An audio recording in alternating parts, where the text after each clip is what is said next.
My narcissistic parents told my golden child brother that he could take my house and I could just live in a camper because I'm single and he has a wife and kids. I'm a single man in my early 30s and my brother is 29 with 4 kids. His wife and I do not get along as she always likes to try and get a rise out of me by acting superior. Then turns into an extreme self-victimizing drama queen if I retaliated against her in any way. She can cry in an instant and can put on an extremely convincing show to get sympathy from just about anyone. My parents and brother absolutely adore her, even though they know exactly how she really is and just don't care. She's very good looking, I'll give her that. But she's so awful that I could never be attracted to her. She also refuses to get any sort of job, even though she has a college degree and my mother willingly helps with the kids all day. So their finances are entirely dependent on my brother. This also means they can't afford to live anywhere but my parents' house. Growing up, my younger brother was also the obvious favorite. He developed a superiority complex because I was badly punished if I retaliated against his antics in any way back then. It was obvious my parents cared for him a lot more because he got the lion's share of everything unless people called them out on it. Which did happen a fair bit by other members of the family, so my parents packed us all up and moved us about 150 miles away from them. My brother got physically abusive towards me on a number of occasions, flirted relentlessly with my first girlfriend to the point she broke up with me, and laughed at any misfortune I had. My parents just told me to suck it up whenever I was upset about it. I only got equal treatment when my parents wanted to keep up appearances. I admit it was rather funny to see the looks on their faces whenever they had to treat me equal to my brother on birthdays and Christmas because other people were present. We had relatives that were very nosy and loved gossiping drama. So my parents did their best to hide what was really going on, and threatened to take all my stuff away if I didn't keep my mouth shut. If anything, it just made my parents celebrate more when I turned 18 and moved out because it meant they no longer had to provide for me. I wasn't even done with high school yet when I moved out. But couch surfing was far better than living with them. I was low contact ever since leaving home.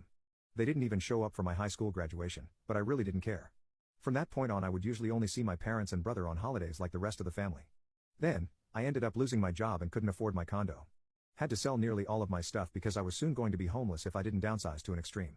But I had a plan. I own a truck, so I found a $1,000 camper in good shape and put it on my truck just so I could live out of it for a while. It was supposed to be temporary, but I ended up living out of it far longer than I ever thought. I originally was hoping to be able to live out of the camper at my parents' house, where my brother and his family still reside as well. But when I asked my parents to let me stay for a while, they told me they had a full house, and didn't want me there unless I paid them exactly what it would cost to rent an apartment in the area. That was way too much just to park my camper. My parents called my camper an eyesore and told me to take a hike since we couldn't come to an agreement. My sister-in-law thought it was absolutely hilarious I had to live in a camper. My brother joined her in pointing at and mocking me while calling me a homeless bum. I parked my truck/camper in a store parking lot to sleep on the first night. Finding a stable place to park was pretty difficult, and I dealt with a bunch of things, everything from beggars and substance addicts, to people demanding I leave because my camper was an eyesore.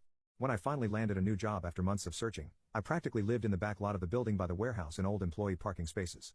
My boss/company owner actually liked this arrangement because I was willingly available to take any shift I could get, so long as I had enough sleep. I was pretty much on call almost all the time when they needed me, and was working virtually every day of the week. I made a lot of overtime pay, and hands-on learned some new skills from other employees. Eventually, midway into this year, I landed a better position in the company as a supervisor, and started making a better salary than my old job. That's when I decided I wanted a house. The scare I'd gotten from losing my condo made me realize I needed something much more stable for the long term. I looked around for something close to my work, and just 2 miles away found a 3-bedroom manufactured home on a small property. I managed to get it for $10,000 less than the asking price. I used nearly my entire savings for a down payment and got approved for a home loan. I finally didn't have to live in a camper anymore. There was enough space for me to back my truck in behind the house to take the camper off to set it up in the backyard. When I was fully settled in the house, I was dumb enough to brag about it on my book of faces. My family saw the post, and that's where this really starts.